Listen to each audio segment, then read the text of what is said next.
العظيم. نور القرآن حفيظية مدرسة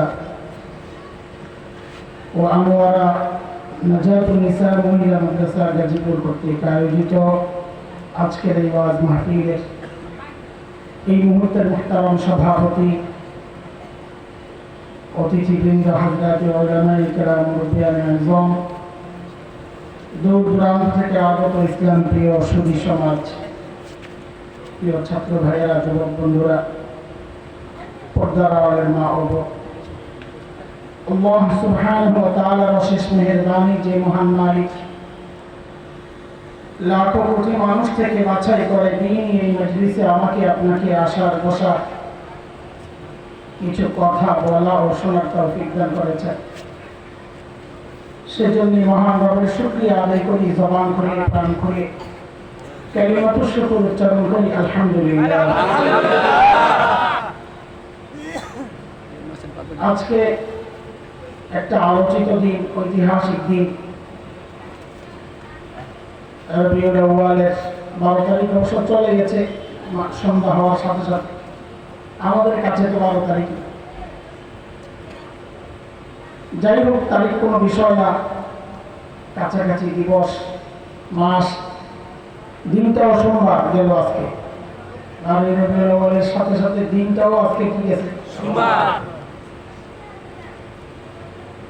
আমাদের বড়দের কাছ থেকে শেখা এটা নবী আলাইহিস সালামের সাথে সম্পৃক্ত যে দিবসগুলো আছে, মাসগুলো আছে, যে বিষয়গুলো আছে, এগুলোতে নবীর জীবনের বিভিন্ন দিক নিয়ে বেশি বেশি আলোচনা করা, যেন মানুষের দিলের মধ্যে নবীর পরিচয় জানার সাথে সাথে দিলের মধ্যে মহাব্বত তৈরি হয়।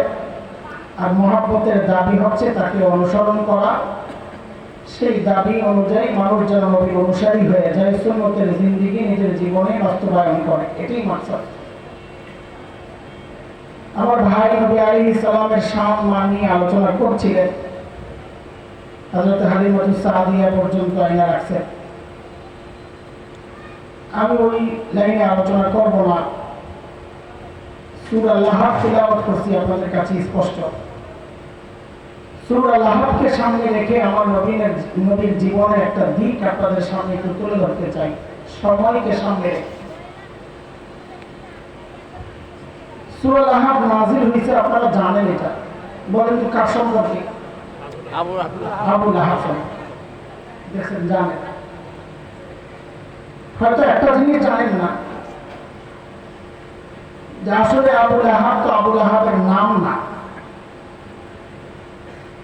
আবু লাহাব, লাহাব হচ্ছে আগুনের স্ফুলিঙ্গ, লাল যে আভা।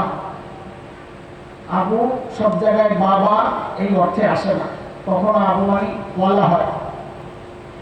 যেমন হযরত আবু হুরায়রাকে বলা হয় আবু হুরায়রা, বিড়ালের বাপনি না, বিড়ালওয়ালা মালিক। সেখানে আবু লাহাব মানেও লালওয়ালা আর কি, আমরা বলি লাল্লু। আবু লাহাব মানে লাল্লু। আসলে তার নাম হচ্ছে আব্দুল উজ্জা।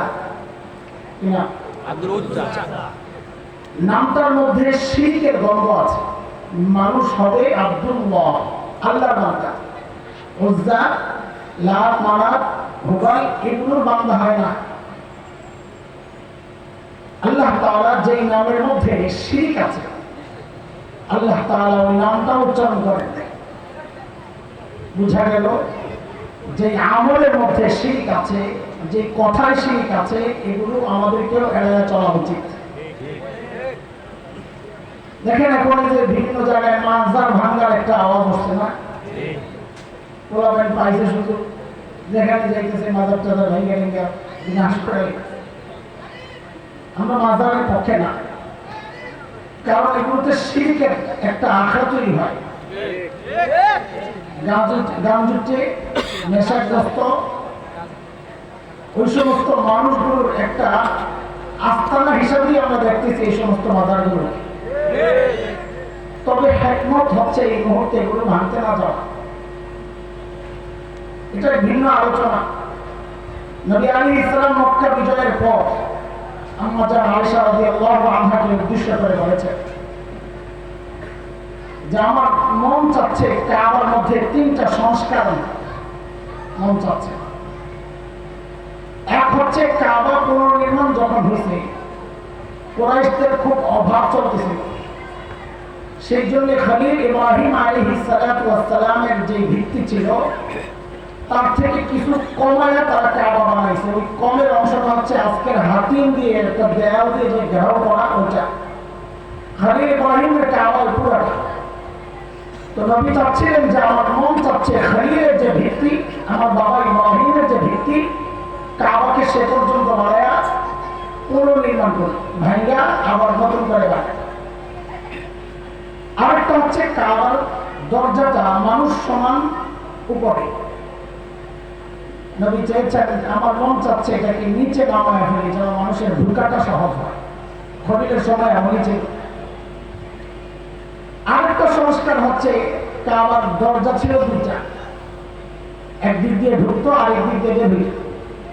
হাজরে আসওয়াদের পাশ দিয়ে যে দরজা এটা তো এখন আছে, আরেকটা হচ্ছে রুকনে ইয়ামানি অপর সাইড।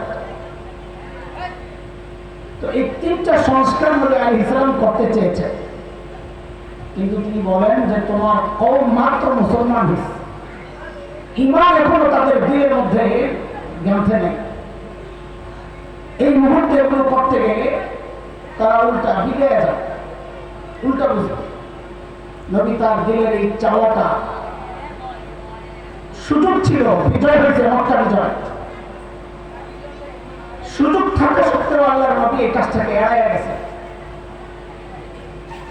বুঝা গেল আমাদেরকে নবী শিখাইয়া গেছে মনের চাওয়া এগুলো সুযোগ থাকলেই করতে হয় না। অনেক সময় বিতর্ক এড়াইতে এগুলাকে ছাড়তে হয়, সুযোগ আছে ইনশাআল্লাহ করবো, কেমন তো স্বাধীন হইল, একটু স্থির হোক না, স্থায়ী হোক না, এই ভণ্ডদের চেহারা জাতির সামনে উন্মোচিত হোক না, যে এরা যে সবসময় ওদের পক্ষে লড়ছে, এদের পরিচয় জাতির সামনে প্রকাশ পায়। মূর্তি মৌলবি ভাঙা লাগবে না, ওই সাতজন মোলা ওই স্কুল কলেজের ছাত্ররাই গলার মধ্যে রশি লাগায় মূর্তি টাইনা ভাঙছে। আল্লাহ আমরে বাঁচাইছে, আমরা মৌলবী বলতে এই ব্যাপারে কোনো অভিযোগ আসে নাই যে মৌলবীরা মূর্তি ভাঙছে। বাবার মূর্তি হোক আর মার মূর্তি হোক, যে মূর্তি হোক, মূর্তি ভাঙছে পোলা ভাই। আল্লাহ তাআলা এমনই করা, জালেম যখন বড় হয়ে যায় আল্লাহ ওদেরকে শাসন করার জন্য বড় শক্তি পাঠান না, কখনো পাঠান তৈরন আবাবিল, ঝাঁকে ঝাঁকে পাখি, পাখি দিয়ে শেষ করেন। আমি তো বলি এই যুগের মুফাসসির কেউ যদি এই আয়াতের তর্জমা করে ফারসালা আলাইহিম তৈরন আবাবিল, তো তিনি একটা ভাব অর্থ করতে পারেন এই যুগের জন্য আল্লাহ তাআলা জালিমদেরকে শেষ করার জন্য ঝাঁকে ঝাঁকে পাঠাইছেন শিশু কিশোর। যুগের পরিবর্তনে তর্জমা পরিবর্তন হয়। যাই হোক, এটা আমার আলোচনার বিষয় না, আমি আবু লাহাব সম্পর্কে বলছিলাম।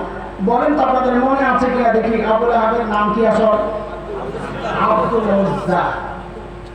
লাল্লু ছিল, লাল্লু, চেহারা টকটকে। চেহারা সুন্দর হলেই তার দাম বেড়ে যায় না, দাম বাড়ে মাল দিয়া। আমাদের বড় খারাপ স্বভাব আছে, বড় হুজুর দেখছে, বড় পাগড়িওয়ালা দেখছে, টাইট হয়ে গেছে। আমি তো খুব অবাক হইতাম এক সময় যে মানুষ দেওয়ানদারির কাছে কেন যায়, আসি কিটা পরে বলছি আর কিছু থাকুক আর না থাকুক, ওর জায়গায় আছে আমার নাই, আছে একটা বিশাল পেট, ওটা দেখেই তো মালিকের সামনে আমরা কেন যাই। হ্যাঁ, এই জন্যই কবি বলেন গায়ে বসুরত আদমি ইনসাবুদে মোহাম্মদ জাহাল হাম ইকসামুদে। চেহারা সৌন্দর্য যদি মানুষের মূল্যায়ন হতো, নবী আর আবু জাহেলের খুব একটা পার্থক্য থাকতো না, দুইজনই তো সুন্দর। এই আবু লাহাবের কিছু গুণ আছে, যে গুণগুলো আমরা এখন ধারণ করে নিজেদেরকে আশিক রাসূল মনে করি। সেই গুণ কি? আল্লাহর হাবিবের জন্ম যখন হয়েছে আবু লাহাব সে কিন্তু এই খবর পায়া সবচেয়ে বেশি খুশি প্রকাশ করছে। ইতিহাস তাই, নবীর জন্মের পর সবচেয়ে বেশি খুশি প্রকাশ করছে আবু লাহাব। দিলের খবর আমরা জানি না, দিলে কে দিল থেকে বেশি খুশি হয়েছে সেই খবর আল্লাহ জানে, কিন্তু খুশি প্রকাশ করছে সবচেয়ে বেশি আবু লাহাব। কিন্তু যখন নবী আলাইহিস সালাম নবুয়ত পেলেন, গোপনে গোপনে ইসলাম প্রচার চলতেছিল। আল্লাহ তাআলা হুকুম করলেন, ওয়া আনজির আশিরাতাকাল আকরাবিন, গোপনার কত অন্তত নিজের কাছের আপনজন যারা আছে তাদেরকে প্রকাশ্যে দাওয়াত দেওয়া শুরু করেন নাকি। এই হুকুম পেয়ে নবী চলে গেলেন পাহাড়ে, জাবাল আবু কুবাইস, কেউ বলেছেন সাফা পাহাড়। সাফা পাহাড় যেটা সাফা মারওয়া যারা হজ করেছেন এর পাশেই দেখবেন বাদশাহ বাড়ি, ওখানে ছিল জাবাল আবু কুবাইস। সেখানে যায় নবী আলাইহিস সালাম কুরাইশদেরকে ডাকা শুরু করলেন। ওই সময় ডাকার যে পদ্ধতি ছিল ওই পদ্ধতিতে ডাকা শুরু করলেন। সবাই বুঝছে যে আমাদের কোনো বিপদ আজ করতে পেরেই মুহাম্মদ এইভাবে ডাকছে, কারণ সে তো জানতেন মানুষ না। নবুয়তের কথা প্রকাশ করার আগ পর্যন্ত আমার নবী ছিলেন কুরাইশদের কাছে সবচেয়ে ভালোবাসা, সবচেয়ে বিশ্বস্ত, সবচেয়ে আস্থার জায়গা। তার ডাক তো অযথা হইতে পারে না। সব দৌড়ে গেছে, কি কেন ডাকছ? নবী আলাইহিস সালাম জিজ্ঞেস করলেন, আমি যদি বলি এই পাহাড়ের পেছনে শত্রু খুব শিগগির এখন হামলা করবে, বিশ্বাস করবে? সবাই একযোগে বললেন, এই পর্যন্ত জিন্দেগিতে একটা মিথ্যা যে বলে নাই তার কথা বিশ্বাস কেন করবো না? সুবহানাল্লাহ। এই স্বীকৃতি পেয়ে নবী আলাইহিস সালাম সাথে সাথে বললেন, কুলু লা ইলাহা ইল্লাল্লাহ তুফলিহু। ও আমার কওম, তো শোনো, শিরক ছাড়ো, মূর্তি পূজা ছাড়ো, এক আল্লাহকে বিশ্বাস করো, তোমরা কামিয়াব হবা, না হয় জাহান্নামের শাস্তি তোমাদের জন্য অপেক্ষা করছে। যেই এই দাওয়াত দিলেন, এখন একজন আরেকজনের মুখের দিকে তাকায়, কি বুঝলাম কি শুনলাম কি? ওরা বলে না চাইলাম কি পাইলাম। ভুলে গেছেন তোরা, স্লোগান ভুলে গেছে। হ্যাঁ, চাইলাম অধিকার, হয়ে গেলাম সরকার, বলে না বলা ভাই। তো মক্কা ওয়ালারা একজন আরেকজনের দিকে তাকায়, চাইলাম কি পাইলাম কি শুনলাম কি, এটা কি? কিন্তু ভদ্রতার খাতিরে নবীকে কিছু বলতে পারছে না, খুব মনোযোগ দিয়ে কথা বুঝে। কারণ যে মানুষটা 40 বছর পর্যন্ত পরীক্ষা দিয়ে আসছে, যে বিপদে বলে দৌড়ায় আসে মোহাম্মদ, দুজনের ঝগড়া মিলাইতে আসে মোহাম্মদ, যে কোনো দুর্যোগে দুর্যোগে সবার মোহাম্মদ, সবচেয়ে আস্থা ভরসার জায়গা মোহাম্মদ সাল্লাল্লাহু আলাইহি ওয়াসাল্লাম, সেই মানুষটাকে হঠাৎ মুখের উপর তারা কি করে বিরোধিতা করে? চুপচাপ সবাই চুপ থাকলেও সব সমাজে কিছু পান্ডা থাকে, অচুপ থাকে না। মসজিদের মধ্যে প্রতিবাদ করে ওঠে হুজুর যখন তার দলের বিরুদ্ধে কথা বলে, হুজুর রাজনীতির আলাপ চলবে না। সব সমাজে এমন কিছু পান্ডা থাকে কি থাকে না? ওই সমাজে এক পান্ডা ছিল, যে পান্ডার নাম হচ্ছে আব্দুল উজ্জা, যাকে আমরা চিনি কি আমি বলেন? আসল নাম বলেন, মুখস্থ করেন, আসল নাম আবু লাহাব লাবদেওস, হাতে পাথর, হাতে। হ্যাঁ মোহাম্মদ, এই জন্য আসো পাথর মারতে। ওহো, রাস্তায় নিজেকে কেউ গালি দিলে সহ্য হয়, নিজেকে কিছু বললে সহ্য হয়, কিন্তু নিজের আপনজনকে নিয়ে কেউ কটূক্তি করলে তার সহ্য হয় না। কিছু বিষয় আছে মেনে নেওয়া যায়, কিছু বিষয় আছে ছাড় দেওয়া যায় না। আল্লাহ ছাড় দেন না এই জায়গায়। যে আমরা হাত পাথর উঠে বলছে মোহাম্মদ তুই ধ্বংস হ, আল্লাহ আসে আজিম থেকে আয়াত পাঠায় দিছে, আমরা তুই ধ্বংস হ, তুই ধ্বংস হইবার জবাবটা দিয়া দা আবি লাহাবি ওয়া তাআলা। আমি এই কথা একটু পরে আসছি, এই সূরা এই আয়াত থেকে আমার ঢুকবো ইনশাআল্লাহ। মাঝখানে একটা কথা বলে, আল্লাহ তাআলা চুপ ছিলেন না, জবাব দিয়েছেন। বলেন জবাব দিয়েছেন না? দেন নাই? আমাদের এই সমাজের কিছু মানুষ আছে মস্তিষ্ক বিকৃত, উলামায়ে উম্মত, তাওহীদ জনতা, নাস্তিক মুরতাদ, আল্লাহর নবীর দুশমনদের বিরুদ্ধে যখন আওয়াজ ওঠায়, তাদের উচ্চারণগুলো যখন কঠোর হয়, কঠিন হয়, বিশেষ করে আমাদের প্রিয় ভাই শেখুল হাদিস ইবনে শেখুল হাদিস আল্লামা মামুনুল হক যখন বাতিলের চোখে চোখ রেখে হুঙ্কার দেয়, তখন কিছু মিচমিচে শয়তান আছে, মিনমিনে শয়তান, এরা আস্তে করে আওয়াজ উঠায়, রহমতের নবীর ওয়ারিসদের আবার এত হুঙ্কার কেন? শুনে রাখো, রহমতের নবীকে যখন গালি দেওয়া হয়েছে তখন আল্লাহ চুপ থাকেন নাই, আল্লাহ জবাব দিয়েছেন, আমার নবীকে গালি দিলে রহমতের নবীর ওয়ারিসটাও চুপ থাকতে পারে না।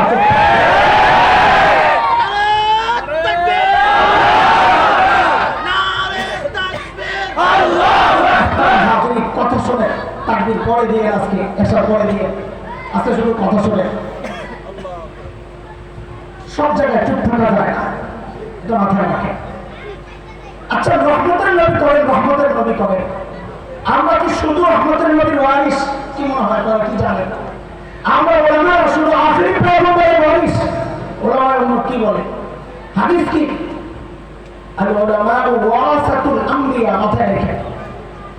আম্বিয়া বহুবচন। আমাদের ছেলেরা লেখাপড়া করেছে, গ্রামারে ওরা শিখেছে আম্বিয়া বহুবচন। এর আগে যখন দিস লাগে, আল লাগে, তখন ইস্তেকরার, আমাদের পরিভাষা আপনারা বুঝবেন না, টোটাল বুঝায়, টোটাল। তার মানে হচ্ছে হাদিসে উম্মতের আলেমরা হচ্ছে আদম থেকে নবী মুহাম্মদ রাসূলুল্লাহ পর্যন্ত সমস্ত নবীর ওয়ারিস। শুধু রহমতের নবীর ওয়ারিস না, বসে বসে খালি নরম আচরণ আপনার সাথে করবে, সমস্ত নবীর ওয়ারিস। এই উম্মতের আলেমরা নবী মুসার ওয়ারিস, নবী মুসা যখন ঘুষি দেওয়ার জন্য মেরে গেছে, প্রয়োজনে এই উম্মতের ওয়ারিস কাউকে ঘুষি দিতে পারবে। এই উম্মতের ওয়ারিস, এই উম্মতের আলেমরা নবী খলিল ইব্রাহিমের ওয়ারিস। ইব্রাহিম মূর্তি ভেঙেছে, এই উম্মতের ওয়ারিসরা প্রয়োজনে মূর্তি ভাঙতে প্রস্তুত থাকবে। এই উম্মতের ওয়ারিসরা নবী জাকারিয়ার ওয়ারিস, প্রয়োজনে উম্মতের আলেমরা নবী জাকারিয়ার মতো দিন প্রতিষ্ঠার জন্য জীবন দিতে প্রস্তুত আছে। খালি আমাদের রহমতের নবীর ওয়ারিস বানায় নরম করে রাখতে চাও না, মতলব খারাপ। শুধু অন্য নবীরাই গরম ছিলেন না, মাঝে মাঝে আমার নবীও গরম হয়েছেন, গর্ভবতী হয়েছেন না, সারা জীবন খালি নরমই আছিল। আমাদের বলার উদ্দেশ্য সব জায়গায় নরম আচরণ চলে না, ওইটা বুঝেছে। বলে আমার নবীদের গরম হয়েছেন, একটা দেখান তো উদাহরণ তো শুনে।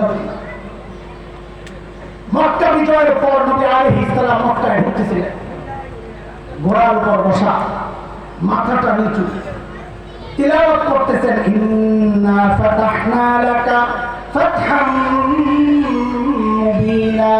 চোখ দিয়ে ঝরঝর করে পানি পড়তেছে। বিজয়ী মুহাম্মদুর রাসূলুল্লাহ। দুনিয়ার মানুষ যখন বিজয়ী হয় তখন আপন জনের প্রতিপক্ষের সম্পদ ধ্বংস করতে করতে ঢুকে, তাই না? কথাগুলো আগে ভালো করে, এটাই বাস্তবতা। দুনিয়ার মানুষ যখন বিজয়ী হয় প্রতিপক্ষের সম্পদ লুট করতে করতে, ধ্বংস করতে করতে ঢুকে। মুহাম্মদ রাসূলুল্লাহ বিজয়ী হয়েছেন, মক্কায় ঢুকতেছেন, মাথা নিচু, চোখ দিয়া ঝরঝর করে পানি পড়ে। রহমত দেখেন, রহমত। দুইটাই নবী ঘোষণা দিলেন, লা তাসরিবা আলাইকুমুল ইয়াওম। আমি আমার ভাই ইউসুফ আলাইহিস সালামের মতো ঘোষণা দিলাম, আজকে কোনো প্রতিশোধ নাই, সবাইকে ক্ষমা করে দিলাম। তিনটা অপশন দিয়েছেন নবী।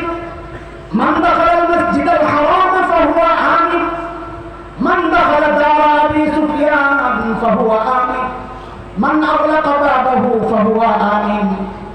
যে মসজিদে হারামে ঢুকে যাবে সে আজকে নিরাপদ, তাকে কিচ্ছু বলা হবে না।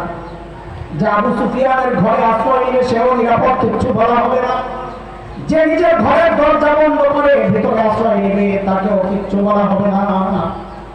সবগুলোর সারাংশ কথা একটাই, যে আজকে আমাদের বিরুদ্ধে অস্ত্র ওঠাবে না, সবাইকে আমি ক্ষমা করে দিলাম। এই পর্যন্তই রহমতের নবীর একটা পরিচয়। মনোযোগ আছে, সূক্ষ্ম বিষয়। এই পর্যন্তই রহমতের নবীর এক পরিচয়। সাথেই নবী তার আরেকটা পরিচয় প্রকাশ করেছে। নবী চাইলেই কি সবাই মাফ করে দিতে পারে? আল্লাহ কোনো বিধান যদি থাকে, আল্লাহর যদি কোনো বিধান থাকে অমুকরে মাফ করা যাবে না, নবী চাইলেই কি তারে মাফ করতে পারবে? তো আল্লাহর তো একটা বিধান আছে সূরা আহজাবের মধ্যে, মালউনিনা আইনামা সুকিফু উখিযু ওয়া কুতিলু তাকতীলা। যারা মালাউন তাদেরকে যেখানে পাওয়া যাবে ধরে হত্যা করা লাগবে। কাদেরকে? কাদেরকে? আমরা মালাউন হুজুরটা কষ্ট করে উচ্চারণ করলে পাবলিক বুঝবে না, আপনারা ধরে পড় হইবে মালাউন বলে কাদেরকে পাইলে ধরেই মারতে হবে। হ্যাঁ, বাকি মালাউনের ব্যাখ্যা আছে। আপনার কাছে মালাউন মানে হিন্দু, না না হিন্দু পাইলে ধরে মারা শুরু করে। মালাউন কাকে বলে এর দুই আয়াত আগে আল্লাহ নিজে বলেছেন মালাউন কাকে। ইন্নাল্লাযীনা ইউযুনা আল্লাহ ওয়া রাসূলাহু লা'নাহুমুল্লাহু ফিদ দুনিয়া ওয়াল আখিরাহ। যারা আল্লাহ আল্লাহ রাসূলের কষ্ট দেয় তারা হলো মালাউন। তার নাম মুসলমান হোক, যদি নবী রাসূলের কষ্ট দেয়, আল্লাহ আল্লাহ রাসূলের কষ্ট দেয়, তারা মালাউন।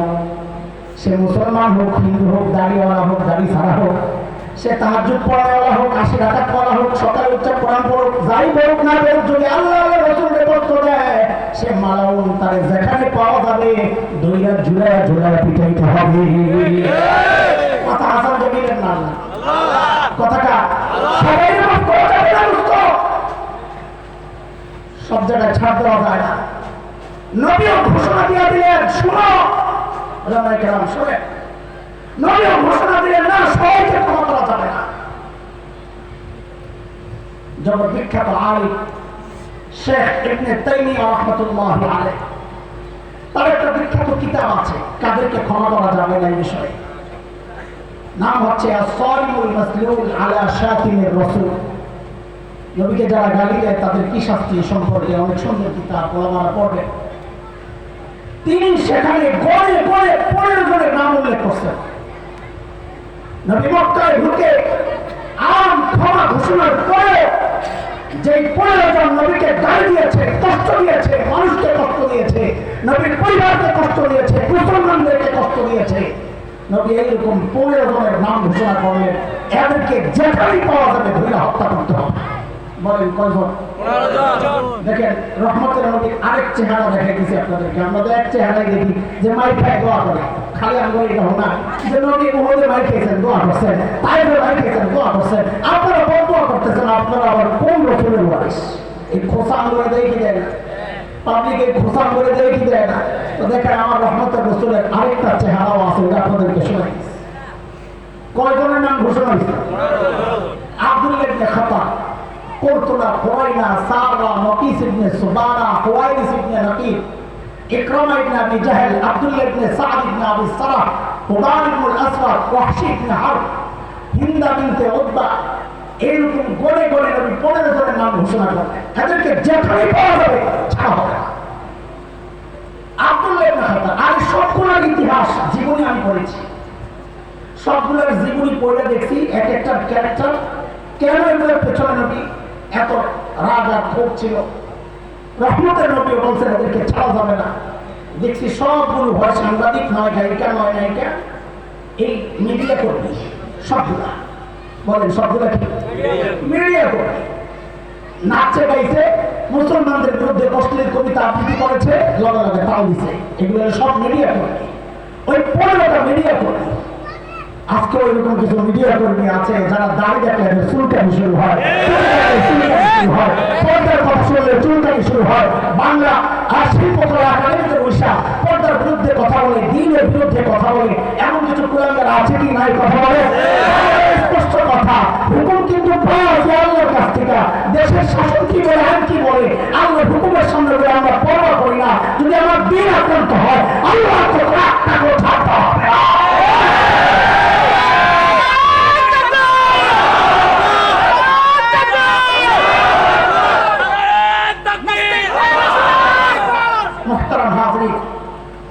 আব্দুল্লাহ ইবনে খাতাব সে যখন শুনছে 15টার মধ্যে আমার নামও আছে, দৌড়ে যায় কাবার গিলাফ দিয়ে নিজেরা ঢাকছে। কাবার গিলাফ দিয়ে ছোটবেলা আব্বা যখন দৌড়ানি দিত স্বামী বুদ্ধি হইত বাসায়। এখন যে মসজিদের ক্ষতি, ওই মসজিদের বাসায়, মসজিদের ছাদও কত বুদ্ধি হয়েছি, মাঝে মাঝে করে হাঁটি।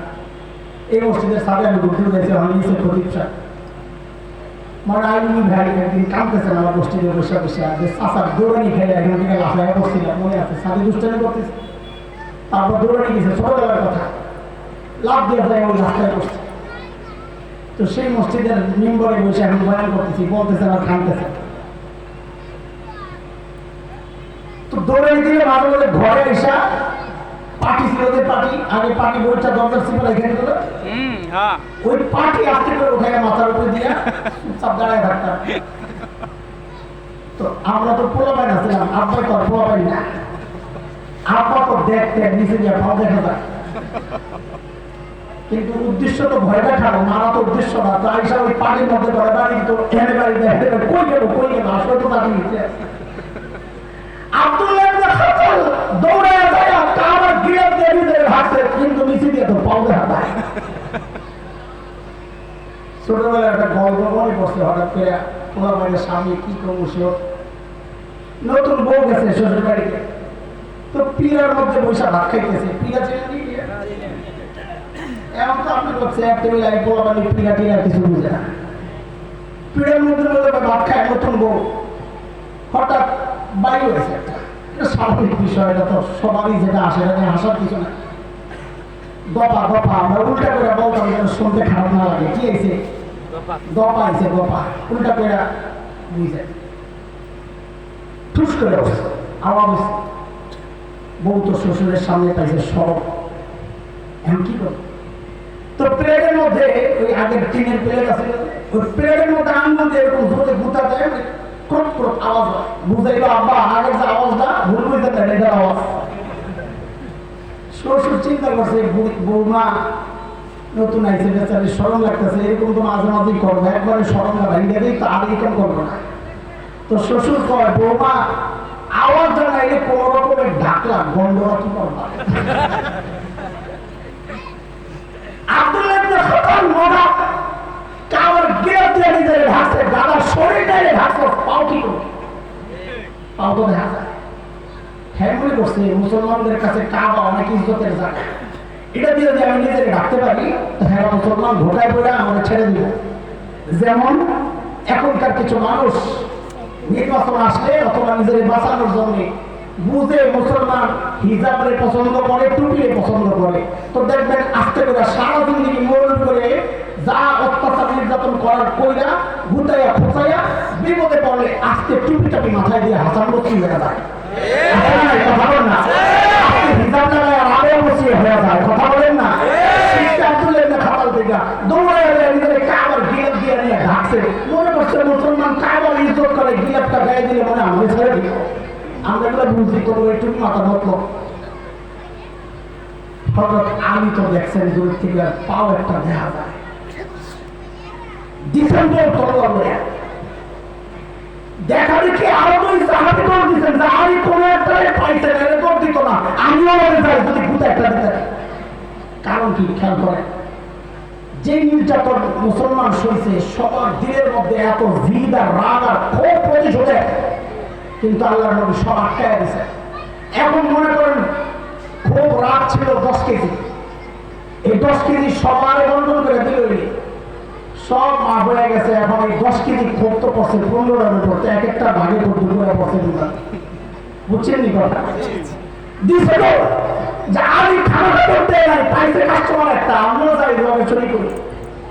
আল্লাহু আকবার, রহমতের নবীর ওয়ারিস হযরত আলীর কাজ দেখো, এটা নিষ্ঠুরতা না, এটা সমাজকে বুঝানো, এমন কাজ যারাই করে তাদের শাস্তি এমনটাই হওয়া উচিত, তাইলে সমাজ থেকে এই জাতীয় নোংরামি দূর হবে না, দূর হবে না।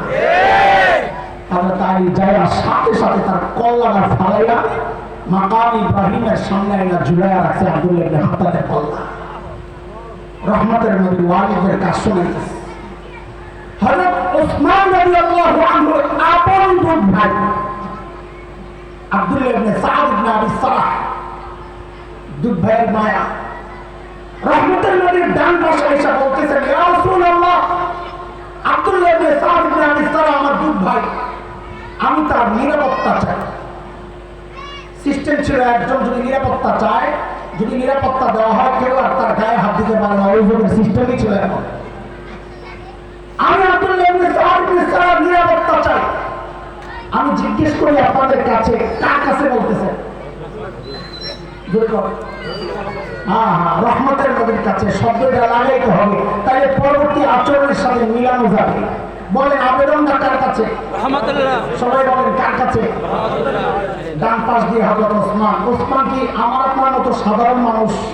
বলেন সাধারণ মানুষ। আল্লাহু আকবার। দেখেন, মানুষ নিজে বিয়ের সময় অতটা তালাশ করে না, নিজের মেয়েকে বিয়ে দেওয়ার সময় যতটা তালাশ করে। কথা বলেন না মুরব্বীরা? যত খোঁজ খবর নিজের মেয়েকে বিয়ে দেওয়ার সময় মানুষ করে, নিজের বিয়ের সময় অতটা খোঁজ খবর মানুষ করে না। কেন? নিজের মেয়ে। কাজে একজন মানুষ তার মেয়েকে এমন ছেলের কাছে উঠা দেয় যাকে সবচেয়ে বেশি বিশ্বস্ত মনে করে। আল্লাহর হাবিব নিজের একজন না দুইটা মেয়েকে হযরত ওসমানের হাতে তুলে দিয়েছেন। কতটা ভরসার জায়গা, কতটা ভালোবাসার জায়গা ওসমান। সেই ওসমান আসছেন সুপারিশ করে। তকবীর করে না? হযরত ওসমান আসছেন সুপারিশ নিয়ে, ইয়া রাসূলুল্লাহ, আমার দুধ ভাই, আমি নিরাপত্তা চাই। রহমতের নবী চেহারাটা এইরকম ফিরে আনছে। বলেন তো কে? রহমতুল নবী। কি করছে? ওই গেল রহমত। সব জায়গায় মিনমিন চলে না, সব জায়গায় মায়া দয়া চলে না, বুঝে গেছি। সাইয়েদনা ওসমান আব্দুল্লাহ ইবনে সাদ ইবনে আবি সালাহকে নিয়ে আবার বাম পাশে, ইয়া রাসূলুল্লাহ, আমার দুধ ভাই আব্দুল্লাহর জন্য নিরাপত্তা চাই। আল্লাহর হাবিব আবার চেহারা ফিরে আনছেন। কে ফিরে আনছেন? রহমতের নবী। সারা ধরে পড়ে, কে ফিরে আনছে? রহমতের নবী। মৌলভী বলে দোষে আপনারা এত কঠোর কেন? দেখেন, আল্লাহর হাবিব আবার চেহারা ফিরে আনছেন। সাইয়েদনা ওসমান আবার এই পাশে, ইয়া রাসূলুল্লাহ, আমার দুধ ভাই আব্দুল্লাহ ইবনে সাদ ইবনে আবি সালাহ নিরাপত্তা চাই। আল্লাহর হাবিব তিনবার। ওসমানের মতো মানুষ নাছোড়বান্দা হয়ে গেছে ভাইয়ের নিরাপত্তার জন্য। বলেন ঠিক আছে, যাও, নিরাপত্তা দিয়ে দিলাম। দিলাই নবী কি বলতেছেন শুনে? এই সাহাবীদেরকে বলতেছেন, এই আমি যে কাল খাটন করতেছিলাম এদিক ওদিক তাকাইয়া, এই সুযোগটা গ্রহণ করে তো আমি মানি না। কার কথা এটা? হ্যাঁ, খেয়াল করেন কার কথা। এখন সাহাবীও কেমন লাগে? সবাই আসছে, আয় হ্যাঁ বড় মাস্টার চেষ্টা করে, ইয়া রাসূলুল্লাহ, কামড়ে দিন, আপনি একটু চোখের ইশারা দিয়ে বলে দিতেন সাইজ করেন। তাই তো কামড়েছিল। আল্লাহু আকবার। আমার নবী জবাব কি দেন শুনে? আদর্শ আখলাক আমার নবী। নবী বলেন, আমি নবী, নবীদের সামনা চোখের ইশারায় কথা বলা, নবীরা যা বলেন তো সরাসরি করেন। আমরা রাজনীতি অত মারপেজ বুঝি না তোমাদের। উম্মতের আলেমরা ওয়ারাসাতুল আম্বিয়ারা যা বলে তো সরাসরি বলে, জীবনের পরোয়া করে না, জাইফুলের তোয়াক্কা করে না, নিজের জীবনকে হুমকির মুখে ঠেলে দিয়ে উম্মতের নয়ের সামনে নিজের মুখটাকে দিয়ে তারা হক কথা বলেছে, বলবে, বলতেই থাকবে ইনশাআল্লাহ।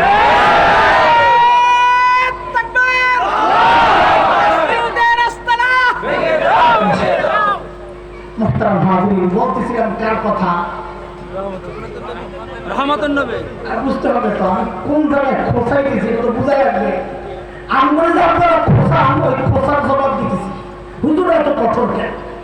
রহমতের নবীর ওয়ারিস এত কঠোর কেন? আমরা বুঝাইতে চাইতেছি, দোস্ত, সব জায়গায় নরম আচরণ চলে না। তুমি আমার এই কঠোরতা দেখো, হাজার আরে সেজদায় তাহাজ্জুদের ওয়াক্তে তোমার জন্য কাঁদতেছে, তুমি তো ওইটা দেখো।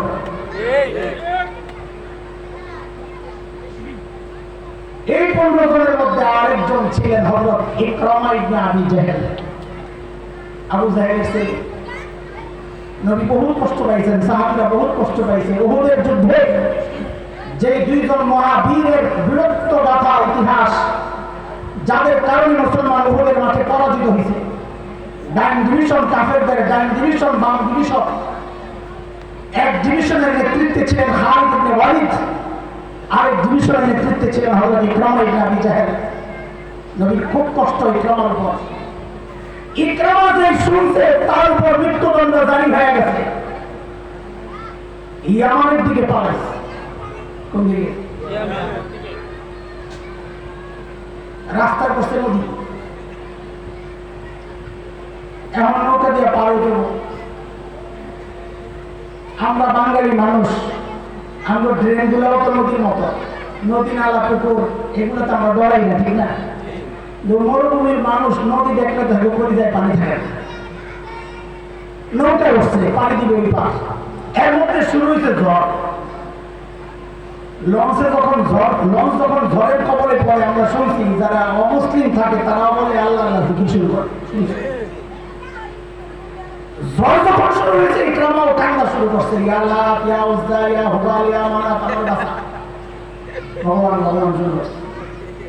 নৌকাওয়ালা কি করে জানে, ওই নৌকার মধ্যে না উজ্জারে রেখে লাগলো না, এরা তো নিজেরই নিজে বাঁচাইতে পারে না, তোমার কি বাঁচাই? তো বলে তো কে বাঁচাবে?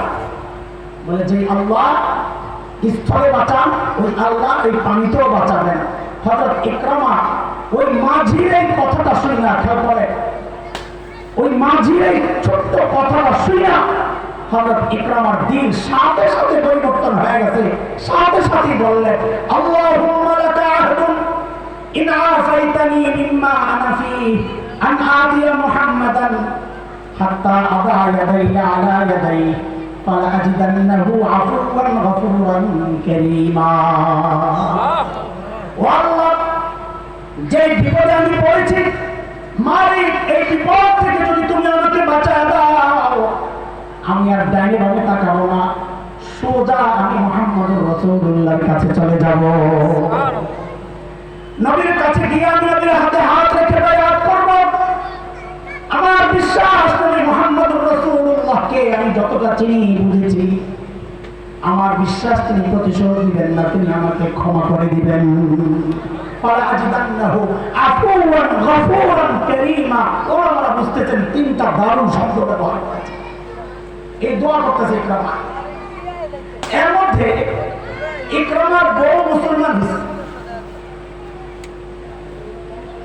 উম্মে হাকিম বিনতে হারিস ইবনে হিশাম, কিনা এগুলা নাম তো মনে রাখতে হবে না, হুদায় আপনাদের কই আলাম খালি চলে। বউ স্বামীর জন্য নিরাপত্তা চায়া নবীর কাছ থেকে নিরাপত্তা নিয়ে পিছনে পিছনে দৌড়াইতেছে ইকরামাকে বাঁচানোর লিগে।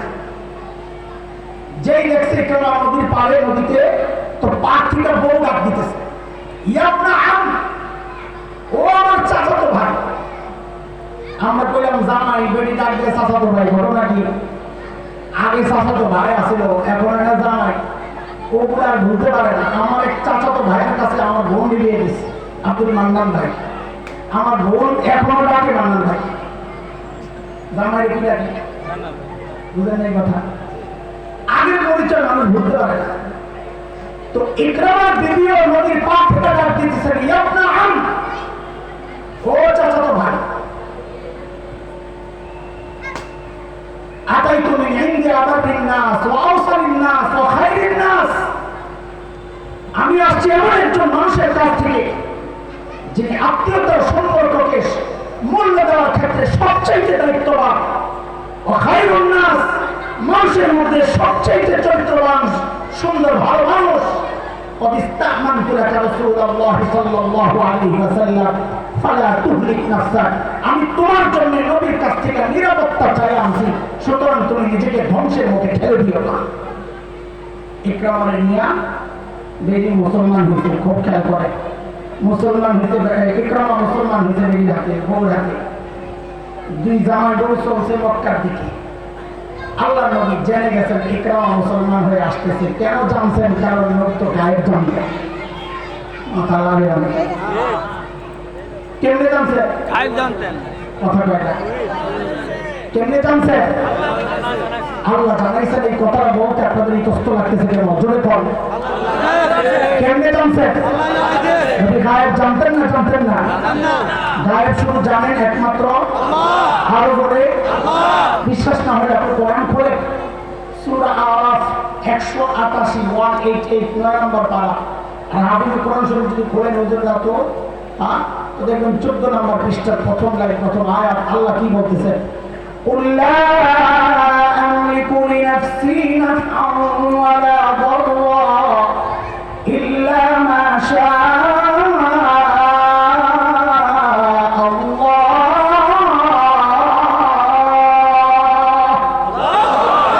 ولو كنت أعلم الغيب لاستكثرت من الخير وما مسني السوء।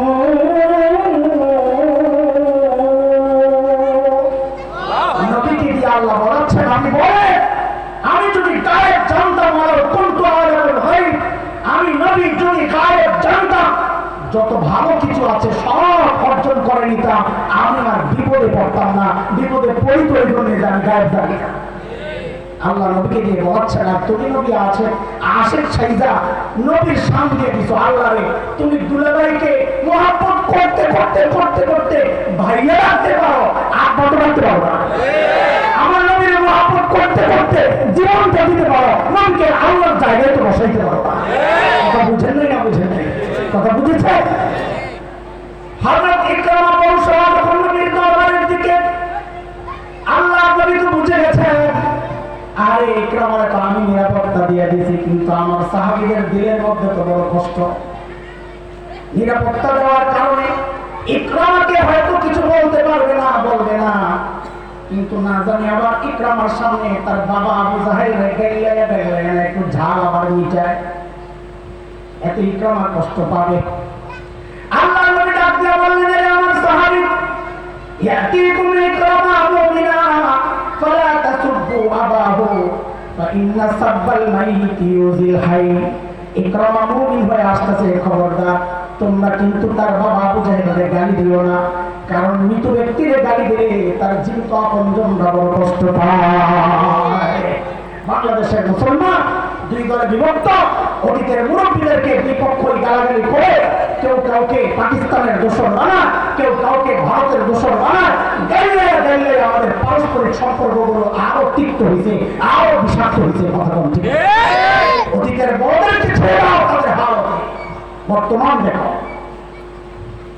এই যে এতগুলো কথা বললাম, সবগুলোর কথা ইতিহাস, প্রত্যেকটা 15টা ইতিহাস যদি বলি তো ফজর নামাজ পর্যন্ত সময় লাগবে। এই পর্যন্তই থাক। আপনাদেরকে কি মেসেজটা দিতে চাইছি, হুজুরদের গরম দেখা মন খারাপ করেন না, ভুল বুঝেন না, মামুল হকের হুঙ্কার দেখা ভুল বুঝেন না, এবং যারা কথা বলে আপনি মনে রেখেন, এটাও হলো একটা তরিকা। সব জায়গায় মিন চলে না, কিছু জায়গায় একটু হুঙ্কারও দিতে হয়, কিছু জায়গায় একটু কথাও হইতে হয়, কারণ এটা আল্লাহর ঘোষণা। যারা আল্লাহর রাসূলকে কষ্ট দিবে তাদেরকে যেখানে পাওয়া যাবে ধৈর্যই ধরে করতে হবে। কথাটা সূরা আহজাব খুলে আপনি দেখে গেলেন, আমি আর ওই জায়গায় কথা বলাইছি না। আল্লাহ বলেন, তাব্বাত ইয়াদা আবি লাহাবিন ওয়া তাব। আবু লাহাব, তুই আমার নবীর ধ্বংস হবি, তুই ধ্বংস হবি এবং হয়েও গেছে। বদরের যুদ্ধে আবু জাহেল কয়, ফরেন আমগো কাফেররা আটকাইছে, লন তাড়াতাড়ি, কারণ সবার সমস্ত পুঁজি যা ছিল সব আবু সুফিয়ানের রেডি ছিল, যায় ব্যবসা করতে, টাকা হবে, গরম হবে, অস্ত্র কিনবে, মুসলমানদেরকে মারবে। এখন শুনছে যে আবু সুফিয়ান আটকা বসে, আবু জাহেল কয়, দোস্ত তাড়াতাড়ি রেডি হয়। আবু লাহাব কয়, দোস্ত তুমি যাও, আমি জানো না, মোহাম্মদ কইছে আমার ধ্বংস হইবার, আমি বাড়ি ছাড়ব না, আমি মক্কা ছাড়লেই আমার ধরা, মোহাম্মদের কথা বুঝতে পারে, আমি যাবো না, তুই যাবি। তোমার ইজ্জতের ব্যাপার আপনি নেতা আগে মানুষ করবো কি, চিন্তা করিস না। একটা হাফসি গোলাম ধরা করছে, আমার পক্ষ থেকে এখানে দিলাম বড়াই করতে। ও সিস্টেমটা পুরা মিছিলে যাওয়ার জন্য গার্মেন্টসের কর্মী করে বিরিয়ানি খাওয়াইয়া নিয়ে শাহবাগে বসাইয়া দেয়, যারা সিস্টেমে পুরা না বলে ঠিক আছে নিজেরা যাওয়ার সাহস পায় না, পুলিশ তারা বলে নাই, তারা পুলিশ তারা দেখা গেছে পাবলিক কেমনি জুড়ে যায়, শিখছে কাছ থেকে একটু কষ্ট আসতে করে মজা জোরে বাবা জানেন যে আবার হাসে। আবু লাহাব যায় না, কিন্তু না গেলে কি ধ্বংস কি স্থগিত হয়ে গেছে। বদর থেকে মাইটের খেলা পাবলিক সব আসছে, আবু জাহেলের তার দেওয়া হয় নাই। আল্লাহ তাআলা গলার মধ্যে প্লেগ এমন এক ফোড়া তৈরি করে দিছে, অস্থির ব্যথায় কদিন পরে মরে গেছে। 6 দিন কোনো কোনো কিতাবে আসছে, মহিলা শরীর থেকে এমন পোশাক মধ্যে বেরিয়েছে, ও বাহাদুরি করত, মোহাম্মদ বলে আমি ধ্বংস হব, আমার যে সন্তান, অনেক সন্তান ছিল, আমার যে টাকা পয়সা, আমি লোক ভাড়া করবো, আমার সন্তানরা প্রতিরোধ করবে, দেখি আমার কে ঠেকায়। কর্মী বাহিনী দিয়া, পুলিশ দিয়া বাহাদুরি দেখাও, আমরা হামল দেখাইতো। আল্লাহ বলেছেন, মার না তোর মা, তোর সম্পদ, তোর কামাই, তোর কর্মী বাহিনী, তোর নেতৃত্ব বাঁচাতে পারবে না। আবার তখন আসছে, আবু লাহাবের আওয়াজ আসছে, ধ্বংস হয়েছে। 6 দিন পর্যন্ত ঘরের মধ্যে পড়েছিল, দুর্গন্ধে কেউ কাছে আসে নাই। হাবশি গোলাম ভাড়া কইরা আবু লাহাবের লাশ নিয়া দূরে গর্তের মধ্যে ফালাইয়া পাথর দিয়া চাপা দিয়া ওকে এলাকা থেকে দূর করেছে। আল্লাহ দেখায় দিচ্ছেন, যারা সম্পদের বাহাদুরি দেখায়া আমাকে প্রতিরোধ করতে চাও, আমার আযাবকে ঠেক দিতে চাও, যারা সম্পদের বাহাদুরি দেখাও, সন্তানের বাহাদুরি দেখাও, কর্মী বাহিনীর বাহাদুরি দেখাও, শুনে রাখো আমার আযাব যখন চলে আসে তখন 45 মিনিটের বেশি আর সময় পাওয়া যায় না। আল্লাহ দেখায় দিচ্ছেন না দেন নাই? আল্লাহ দেখাইছেন তো আগেই, তুমি চিনো নাই, বুঝো নাই, তোমার সমস্যা। এই জন্য আমরা এখন বলতেছি যেন আর কেউ এই সমস্যায় না। আল্লাহ বলে তাব্বাত ইয়াদা আবি লাহাবিন ওয়া তাব মা আগনা আনহু মালুহু ওয়া মা কাসাব সায়াসলা নারান যাতা লাহাব ওয়া ইমরাআতুহু। আবু লাহাব জাহান্নামে যাবে, লগে বউ লয়ে যাবে। ম্যাডাম রেও এরপর আমার কথা না বলে আমার কথা বল না, কালিয়ে দেবো গো। বেটির নাম কি? আবু লাহাবের বউর নাম কি? মাশাআল্লাহ, উম্মে জামিল বিনতে হারব ইবনে উমাইয়া। বলে কেমন লেখো? মাশাআল্লাহ, উম্মে জামিল বিনতে হারব ইবনে উমাইয়া। এই বেটি ছিল আরেকটা, যেই শুনছে নবী তার বিরুদ্ধে আয়াতের মধ্যে ঢুকাইছে, আল্লাহ নাযিল করছে নবীর কি দোষ। জানের মতো হাতে পাথর লইছে, নবীর মারবে, খুঁজতেছে নবী, খুঁজতে গেছে কাবার কাছে। আল্লাহর হাবিব কাবার পাশে বসে বসে তিলাওয়াত করতেছে। উম্মে জামিল আসতেছে, আবু বকর দেখছে, দেখে বলতেছেন ইয়া রাসূলুল্লাহ, উম্মে জামিল আসতেছে, মতিউল্লাহ হাতে পাথর। আল্লাহু আকবার। আল্লাহর হাবিব বলেন আবু বকর পেরেশান হবেন না, ওরে আসতে দেন, ও আয়েশা আমারে দেখবি না। আপনার কাছে অবাক লাগে না? আজকে একটা মানুষ বসে রয়েছে, দেখবো অবাক লাগে না? তো সুবহানাল্লাহ কি বাড়ি যেয়ে পড়বে? কেন দেখবে না? দেখবে না কেন? আস্তা মানুষ বলে রয়েছে, দেখবে না কেন? যাবে করে দিন নাকি? এই পাবলিক তো পাই যাবো, এমন নূরের তৈরি হলে দেখবো না, না ঘটনা হইব না। সূরা বনী ইসরাঈল আয়াত 45, কত? 45 নম্বর আয়াতে আল্লাহ আগেই জানায় দিয়েছেন কি, وَإِذَا قَرَأْتَ الْقُرْآنَ جَعَلْنَا بَيْنَكَ وَبَيْنَ الَّذِينَ لَا يُؤْمِنُونَ بِالْآخِرَةِ حِجَابًا مَسْتُورًا। নবী আপনি যখন তিলাওয়াত করবেন, আপনার বেঈমানদের মাঝখান দিয়ে আমি নিরাপত্তা পর্দা দিয়ে দিব, আর আপনাকে দেখবি না। নবী তিলাওয়াত করতেছেন, উম্মে জামিল আয়েশা খালি খোঁজে আবু বকরের কয়, এই তো নবী কই? খুঁজতেছে যখন তখনই আবু বকর বুঝা লাগছে, সান্দু তুমি তো আসলেই নবীরে দাও। আরে তোর নবী দুষ্ট কয়, আবু বকর দুষ্ট কই তোমার? আর মোল্লা তোর মোল্লা পায় না, আমি সময়ের শব্দ দিয়ে তর্জমা করলাম নাকি? মোল্লা তোমার বন্ধু কই? আবু বকর তো মহা চালাক, চালাক না বিচক্ষণ। চালাক শব্দটা কেমন যায় আগে? ধূর্ততা আসে। সাহাবীদের ব্যাপার কি ছিলেন আবু বকর? বিচক্ষণ। বলুন কি ছিলেন? বিচক্ষণ ছিলেন আবু বকর। উপস্থিত জবাব আবু বকরের কাছে রেডি থাকতো। হিজরতের সময় নবী আর আবু বকর যাচ্ছে মদিনার পথে, কাফেররা তো ঘোষণা দিয়েছে ধরতে পারলেই 100 পুরস্কার। সবাই খোঁজা শুরু করছে, জড়ি লাগতে দেয়। খবর ছড়িয়ে গেছে এমন জায়গায়ও যারা নবীও চেনে না, আবু বকরও চেনে না, তারাও বুঝতেছে এক জায়গায় ধরা পড়ছে। কিন্তু যারা নবীও চেনে না, আবু বকরও চেনে না। আবু বকর সামনে, নবী পেছনে। আবু বকরকে ধরছে, ধৈর্য জিজ্ঞেস করতেছে, মাম্মাক তোমার সাথে এই লোকটা কি? কি ব্যাপার? এমন আবু বকর যদি কয় লা আরিফুহু, আমি এটাকে চিনি না, তো মিথ্যা কথা হয়, আবু বকরের সিদ্দিক কাটা যাবে। হ্যাঁ, আর যদি বলেন হাজা নবী না, তিনি আমাদের নবী, তো নবী কাটা যাবে। কি বিপদ! সেই আবু বকর তো চালাক, তোমরা মৌলবি করে বের করে মনে করো না। এই আবু বকরের ওয়ারিসটাও সরল সোজা, বের করো না। যা সিনার মধ্যে আসমানি এলেম আছে, সে বোকা হতে পারে না। আর বোকা তো সে আসমানি এলেম থেকে বঞ্চিত। যে আবু বকরকে জিজ্ঞেস করছে মাম্মা সাথের লোকটাকে, আবু বকর আস্তে করে জবাব দিয়ে দিয়েছেন, হাজার রাজুল ইয়াহদিনি, এই লোকটা আমাদের রাস্তা দেখায়। এই লোকটা মানে বেটারা মনে করছে কি ওই আবু বকর রাস্তা চেনে না, নবী পিছন থেকে কয় ডাইনে বামে সোজা, এটা মনে করছে। আবু বকরের নিয়ত হয়ে আছে শব্দ একটা উজ্জ্বল আছে, মানে হাজার রজুল ইয়াহদিনি ইলাল জান্নাহ, এই লোকটা আমাদের জান্নাতের রাস্তা দেখায়। কথা কি মিথ্যা না সব?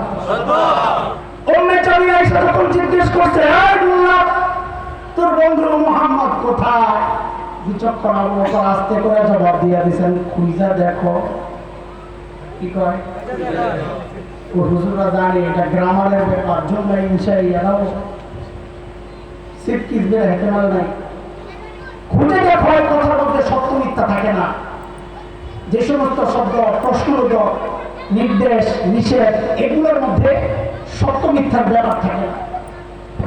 খুঁজে দেখার মানে হচ্ছে তুমি খুঁজে দেখো, আমাকে কেন জিজ্ঞেস করো? কিন্তু অবুঝছে আবু বকর জানে না, এই জন্য কই আছে আমারই ভর্তি। বিচক্ষণতা দেখছে। উম্মে জামিল লাগছে নবীর পিছনে, আল্লাহ কয় ওমরাতুল আবু লাহাব তুইও জাহান্নামে যাবি, তোর বউরাও যাবে। এই কথাগুলো আমার বলার মাকসাদ না, আমার কাম হলো আরেক জায়গায়। এই দোস্ত, আবু লাহাবের বউয়ের নাম আপনার মনে আছে? বলেন তো। এই যে বললাম আমি, দুদিন পরে তো ভুলেও যেতে পারেন, ঠিক না? কিন্তু আমার জিজ্ঞাসা, আবু জাহেলের নাম কি ভুলে আপনারা? মানুষ আবু জাহেলকে আবু লাহাবের চেয়ে বেশি, আবু লাহাবের বউয়ের চেয়ে তো অবশ্যই। তাহলে আল্লাহ তাআলা আবু লাহাবের সাথে আরেকটা বান্দা, আবু লাহাব যদি হয় সভাপতি তো আবু জাহেল তো সেক্রেটারি, আবু জাহেল যদি হয় সভাপতি তো আবু লাহাব সেক্রেটারি। আল্লাহ তাআলা সভাপতির নাম উল্লেখ করছে, সেক্রেটারির নামে উল্লেখ করা দরকার। তা না কইরা তার চেয়ে ছোট বান্দি ওইটার নাম উম্মে জামিলের কথা কেন আনলেন, আবু জাহেলের কথা কেন আনলেন? প্রশ্ন দাঁড়িয়ে আল্লাহ এখানে দুই পান্ডাকে উল্লেখ করার উদ্দেশ্য আল্লাহ না, আল্লাহ মানুষের সামনে উল্লেখ করতে চাচ্ছেন। আমি এক পান্ডার কথা উল্লেখ করলাম, সাথে তার সহযোগীর কথা উল্লেখ করলাম। দুনিয়াবাসী শুনে রাখো, কিয়ামত পর্যন্ত যারা মূল ভূমিকায় থাকবে এদের তো আমি থাকবো না, যারা সহযোগী হবে। বলে আমি তো হুজুরের গালি দেই নাই, কুলাঙ্গার দৌড়তে করছো, আমি হুজুরের সাথে বিরুদ্ধাচরণ করি নাই, কুলাঙ্গার তুই নেতারে সাপোর্ট করছো, আমি হুজুরকে খোঁচাই নাই, যেখানে তো আমি পৌঁছাই নাই, নবীরে আমি তো গালি দেই নাই। এমন বড় বড় সমাজে কেউ কেউ বাঁচতে চায়, আল্লাহ জানা দিচ্ছেন বাঁচার কোনো উপায় নাই। যারা মূল ভূমিকায় ছিল এদেরকে ছাড় দেওয়া হবে না, যারা ভূমিকা নেই কিন্তু সহযোগী ছিল এদের একটাকেও ছাড় দেওয়া হবে না।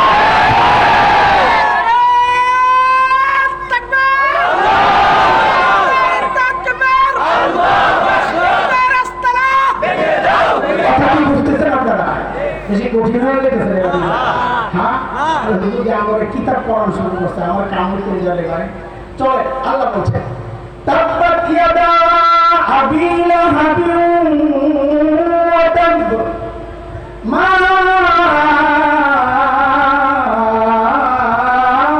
আগনা আনহু মালুহু ওয়া মা কাসাব সায়াসলা নারান যাতা লাহাবিন ওয়া ইমরাতুহু হাম্মালাতাল হাতাব ফি জিদিহা হাবলুম মিন মাসাদ। আবু লাহাবের বউয়ের একটা বদগুণ আর কি, খারাপ স্বভাব আল্লাহ কোরআনে আনছেন, খেয়াল করেন। হাম্মালাতাল হাতাব, হাম্মাল আরবিতে হাম্মাল বলে ওই যে মাল টানে যারা, কুলি, কুলি আরবিতে কুলি আরবি কি? হাম্মাল। হাম্মাল মাথায় হাতার মানে শুকনা লাকড়ি। আবু লাহাবের বউকে আল্লাহ বলছেন সে শুকনা লাকড়ি বহনকারী। মানে মুফাসসিররা অনেকগুলো অর্থ করেছেন, খেয়াল করেন। এগুলো সমাজের সাথে মাত্রতায় পুরা 100তে 100 ফিট লাকড়ি মাথায় নিয়ে নিয়ে কি করতো আবু লাহাবের বউ? আবু লাহাবের বউ দুনিয়ায় যদি হয় তো আবু লাহাবের বউ লাকড়ি, কাঁটাওয়ালা লাকড়ি, কাঁটাদার গাছ।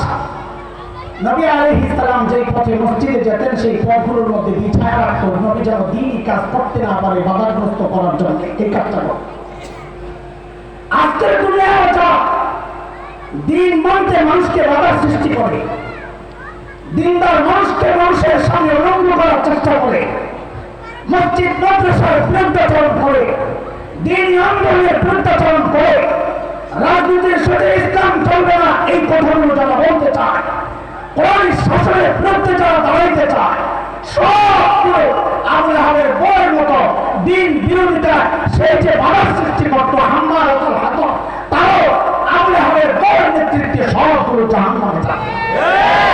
কোন কোন মুফাসসির এক অর্থ করতে দিয়েছে, শেষ হয়ে গেল। আরেক অর্থ করছে আবু লাহাব তার বউয়ের শেল্টার দিতে দেখেই তো এই বেরিয়ে না পাইতো না। জামাই যদি নেতা না হইতো বেরিয়ে এত কিছু করার সাহস পাইতো কথা, জামাইয়ের শেল্টারে কাম করছে। তো আল্লাহ বলতেছেন শুনো, যে বউ দুনিয়ায় তোমার সহযোগী ছিল, বিপদের সময় উল্টা সে তোমার বিরুদ্ধাচরণ করবে কেমনে? জাহান্নামে। আল্লাহ জাহান্নামের যে ইন্ধন, আগুন জ্বালানোর যে ইন্ধন, মূর্তি আর পাথর, ইন্নাকুম ওয়া তা'বুদুনা মিন দুনিল্লাহ হাসাবু জাহান্নাম, জাহান্নামের যে ইন্ধন হবে, আবু লাহাবকে জ্বালানোর সময় আল্লাহ বউরে ফিট করবেন, তোর জামাই আগুন লাগানোর জন্য তুই যায় ইন্ধনগুলো মাথায় করে দেয় না হল্লা। আল্লাহ শিখাইয়া দিচ্ছেন, জানি যে দুনিয়ায় তুমি আমার বন্ধুর বিরুদ্ধাচরণ করেছ, তোমার বিপদের সময় আমি তাদেরকে তোমার বিরুদ্ধে লড়াই রাখবো। আজকে এটা আমরা স্পষ্ট দেখতে পাচ্ছি যে পুলিশকে তুমি আমাদেরকে সাইজ করার চেষ্টা করেছ, আজকে আয় তোমাদেরকে রাস্তায় রাস্তায় খুঁজে যে বিজেপি আমাদেরকে সাইজ করার চেষ্টা করেছ, আজকে বলে আয় তোমাদেরকে পিটাইয়া পিটাইয়া পুলিশের কাছে হস্তান্তর করে যে সেনাবাহিনীকে বিজয় বিদ্রোহের মাধ্যমে ধ্বংস করার চেষ্টা করেছ, সেই সেনা আজকে তোমাদেরকে দেশ ত্যাগ করতে বাধ্য করেছে। আমার সময় নেই, আদান আইতেছে, আমি তাড়াতাড়ি শেষ করতেছি, তাই আরো কিছু রাস্তা চিপা চাপা দিয়ে কথা বের হইতে সমাজ, এই সমাজ শুনেছি। শেষ আয়াত, কি জিদিহা হাবলুম মিন মাসাদ, ও মেয়েরা বোনরা শুনে রাখে, আবু লাহাবের বোন গলার মধ্যে লোহার শেকল বা অলংকার পরে পরে মুক্ত মনা রাস্তায় উলঙ্গ হয়ে চলতো, বেপরদায় চলতো। আল্লাহ বলতেছেন জাহান্নামে তার গলায় ওইরকম লোহার শেকল ঝুলাইয়া দেওয়া হবে। আজকে যারা রাস্তায় নোংরামি করো, বেপরদায় চলো, অশ্লীল পোশাকে চলো, আল্লাহ তোমাদেরকেও হুমকি দিয়ে জানায় দিচ্ছেন তোরাও আবু লাহাবের বউয়ের মতো জাহান্নামে ওইরকম লোহার শেকল তোদের গলায় আমি ঝুলাইয়া দিব। আল্লাহ তাআলা এই সমস্ত ফিতনা থেকে আমাদেরকে হেফাজত করে।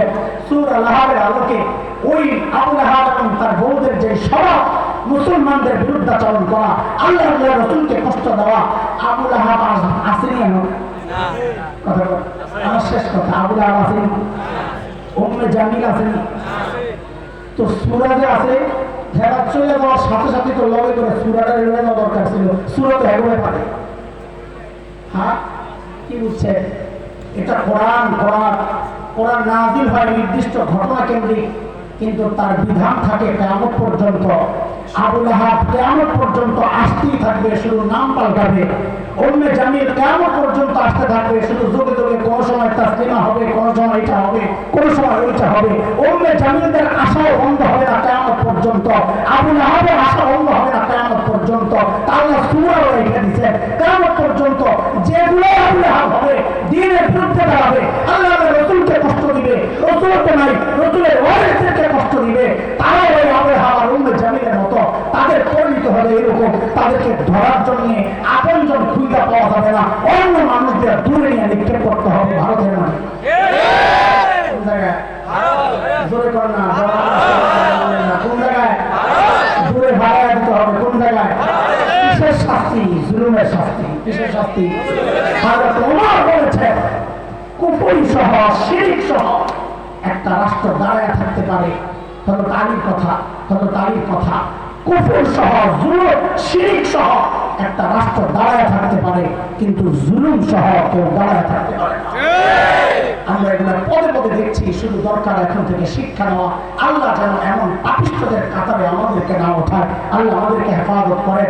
আমরা ওলামাদের বিরুদ্ধে দাঁড়াতে চাই না, তাওহীদপন্থীদের বিরুদ্ধে দাঁড়াতে চাই না, আমরা তাদের সাথে বুকে বুক মিলে চলতে চাই। রাজি আছি ইনশাআল্লাহ, আল্লাহ কবুল করেন, আমিন। ওয়া আখিরু দাওয়ানা।